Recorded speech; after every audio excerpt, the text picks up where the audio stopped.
பகவான் மனிதர்களுடைய கர்மத்துக்கு ஏற்றபடி சக்தி புக்தி புலன்களை அளிக்கிறார். ஆனால் கூட மனிதர்களுடைய செய்கின்ற கர்மங்களை அவர் ஏற்றுக்கிறதில்லை. கர்மங்களுடைய பயன்களை தான் சொல்கிறேன். அப்படின்னா வேள்விகளையும் காணிக்கையும் அவர் ஏற்றுக்கிறது இல்லையா அப்படின்னு கேள்வி எழக்கூடும். ஆனால் உண்மையில் பகவான் எதுலேயுமே தொடர்பு இல்லாமல் தான் இருக்கார். எவர்களுடைய அஞ்ஞானம் ஆத்ம ஞானத்தால் அழிக்கப்பட்டதோ, அஞ்ஞானம் காணாமல் போகுது. எதனால? ஆத்ம ஞானத்தால். அவர்களுக்கு அந்த ஞானம் ஆதவன் போல் பிரகாசித்து பரமாத்ம ஸ்வரூபத்தை கண்கூட காட்டித்தருது. அதாவது ஒரு மனுஷனுடைய அஞ்ஞானம் போனால் தான் ஞானம் வரும். அஞ்ஞானம் ஆத்மாவையும் பரமாத்மாவையும் அறிய ஒட்டாமல் தடுக்கும். ஒரு அஞ்ஞானம் இருக்கிறவனுக்கு ஆத்மா என்னன்னு தெரியாது. ஆத்மாவையும் பரமாத்மாவையோட நெருக்கமாக போக முடியாமல் தடுக்குது. பரமாத்மாவுடைய உண்மையான ஞானத்தை அறிந்து கொண்ட பின் அஞ்ஞானம் அழியும். பரமாத்மா யாருன்னு நமக்கு தெரிஞ்சிச்சுன்னா அஞ்ஞானம் அழிஞ்சு போயிடும். எவர்களுடைய மனம் புத்தி பரமாத்மாவில் ஒன்றி இருக்கோ, புத்தியும் மனமும் ரெண்டும், மனசும் புத்தி ரெண்டுமே சேர்ந்து பரமாத்மா மேலே ஈடுபட்டிருக்கோ, அதுவே தாமாகி இருக்கிறதோ, அதாவது அந்த பாத்திரமாகவே நடிக்கிறாங்கன்னு சொல்லுவாங்க தெரியுமா? அதுமாரி அந்த இறைவன்கிட்ட மொத்தமாக சரண்டர் ஆகுறது, அதையே புகலிடமாக கொண்டிருக்கிறதோ, அத்தகைய மனிதர்களால் ஞானத்தால் பாவங்களையும் போக்கடிப்பதுடன் பிறவா பெருநிலையும் அடைகிறாங்க. பிறவாத நிலை வேண்டும், பிறந்தாலும் உன்னை மறவாத நிலை வேணும்னு ஒரு பாட்டு ஒன்று வரும். அப்போது ஒரு மனுஷன் ஏன் பிறக்கக்கூடாதுன்னு நினைக்கிறாங்க? வள்ளுவர் சொல்வார், ஒருமைக்கண் தான் கற்ற கல்வி எழுமைக்கும் ஏமாப்புடைத்து. ஒரு ஜென்மத்தில் படிக்கிற கல்வி 7 ஜென்மத்துக்கு வருதுன்னு. அப்போ 7 ஜென்மம் இருக்குது. அப்போ நமக்கு ஜென்மமே வேண்டாம் அப்படின்னா அந்த மனதில் இருக்கக்கூடிய அகங்காரம், கோபம், காமம் இது எல்லாத்தையும் விட்டால் தான் நம்மளால் அதை செய்ய முடியும். இப்போ ஒரு சிதம்பரம் நடராஜர் கோவிலில் இந்த கதை நான் கேட்டிருக்கேன் சின்ன வயசில்.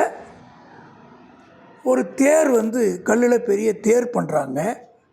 அந்த தேரில் குறையே இல்லாமல் பண்ணதுனால அந்த தேர் பறக்க ஆரம்பிச்சிடுச்சின்னு சொல்கிறாங்க.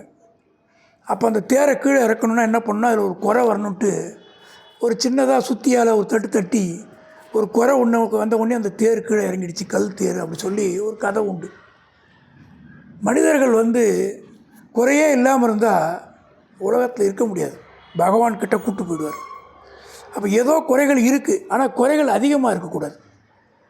எப்படி உடம்பில் தேவையில்லாத இருக்குது, அதை நம்ம எப்படி தினம் வெளியில் தள்ளிடுறோமோ அந்த மாதிரி மனதில் வரக்கூடிய மாசு, இச்சை, ஆசை, கோபம் இதெல்லாம் நேர்த்தியாக குறைச்சிக்க முயற்சி பண்ணணும். அதுதான் நம்ம பரமாத்மாவை அடையிறதுக்கான ஒரு வாய்ப்பை நமக்கு ஈஸியாக கொடுக்கும். அப்போ பரமாத்மா தான் சத்தியம்னு அறிஞ்சவங்க வேறு எந்த பொருள் மேலேயும் சிந்தை வைக்கிறதில்ல. சிந்தைனா அது மேலே ஒரு கவனம் வைக்கிறதில்லை. மனதை பரமாத்மாட்டியே அசையாமல் நிறுத்தி வைப்பதற்காக அந்த ஆனந்தமய ஸ்வரூபத்தையே நினச்சிருக்க வேண்டும். அவருடைய நாமத்தை சொல்லிக்கிட்டே இருக்க வேணும். இந்த நாமத்தை சொல்லணும்னு சொல்லும்போது மாலாத்தோ கருமே ஃபிரை ஜீபி ஃபிரை முகமாகி மனுவாத்தோ தசு திசை ஃபிரைன்னா கபீர்தாசர் மிக அழகாக சொல்லுவார். மாலையை கையில் ஊட்டிக்கின்னு ராமா ராமான்ட்டு எங்கேயோ யோசிச்சுருந்தா பிரயோஜனம் இல்லை. அந்த கவனம் இறைவன்கிட்ட இருக்கணும். அந்த நாமத்தை சொல்லிகிட்டு இருக்கும்போது அது கவனம் இருக்கணும். மனமும் புத்தியும் பரமாத்மாவில் ஒன்றாதவரை ஐக்கியம் இல்லை. அந்த மனம் அது சேரணும்.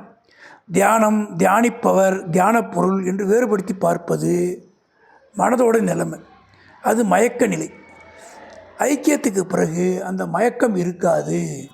அப்போ ஞானிகள் கல்வி அடக்கமுடைய அந்தணரிடமும் பசுவிடமும் யானையிடமும் நாயிடமும் சண்டாளனிடமும் கூட சமநோக்கு உடையவர்களாக இருப்பாங்க. யார் மேலேயும் அவங்களுக்கு ஏற்றத்தாழ்வு கிடையாது. உருவு கொண்டு எல்லாமே வேண்டும், உருள் பெரும் தேருக்கு அச்சாணி அன்னார் உடைத்துன்னார் வள்ளுவர் பெருந்தை. உருவத்தை பார்த்து இட போடக்கூடாது. பெரிய தேர், ஆனால் அந்த தேரில் அந்த அச்சாணி இல்லைன்னா அந்த தேர் கவுந்துரும். அப்போ எதுக்குமே ஒரு வேல்யூ இருக்குது. நம்ம சமையல் பண்ணுறோம், கடுகு போடுறாங்க, கடுகு பெருசாக இருக்குது, கடுகு சிறுத்தாலும் காரம் சிறுக்காது. அப்போ அந்த கடுகை நம்ம உபயோகப்படுத்துகிறோம். அப்போ எதுவுமே இந்த உலகத்தில் காரணம் இல்லாமல் இல்லை. ஒன்றுக்கு ஒரு இயற்கையுடைய அந்த சுழற்சியில் எல்லாம் கலந்துருக்கு. அப்போ இவங்க உயர்ந்தவங்க இவங்க தாழ்ந்தவங்கிறது மனிதனுடைய அறியாமை. என்ன, சிவிகையில் போகிறவன் பெரிய ஆள் இல்லை, அதை தூக்கிட்டு போகிறவன் பாவி இல்லைன்னு வள்ளுவர் சொல்லுவார். என்ன, பல்லக்கில் போகிறவன் புண்ணியஸ்தன் நினைக்க வேண்டாம், தூக்கிட்டு போகிறவன் பாவி நினைக்க வேண்டாம். அவனுடைய இந்த காலத்தில் அனுபவிக்கக்கூடிய ஒரு வாய்ப்பு கிடச்சிருக்கு, அவங்க அதை அனுபவிக்கிறாங்க. யாருக்கு என்ன கிடைக்கணுமோ அது நிச்சயமாக கடவுள் கொடுக்குறாரு.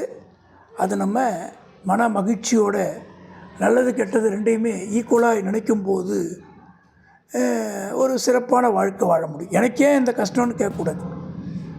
ஏன்னா இந்த கஷ்டம் இல்லாத மனுஷன் இந்த உலகத்தில் இது வரைக்கும் பிறக்கலை, இதுக்கப்புறமாவும் பிறக்க முடியாது. யாருக்கும் எல்லாருக்கும் ஒரு கஷ்டம் இருக்குது. அதான் புத்தர் அழகாக சொல்லுவார், எந்த வீட்டில் இறப்பே நடக்கலையோ அந்த வீட்டிலேருந்து அரிசி வாங்கிட்டு அவன் பிள்ளையை காப்பாற்றுறேன்னுவார். ஏன்னா இது எல்லாமே இயற்கைக்கு உண்மை. அதை நம்ம ஏற்றுக்க தான் வேணும். அதுதான் பகவத்கீதை எளிமையாக புரிகிற மாதிரி நமக்கு சொல்லிக் கொடுக்குது.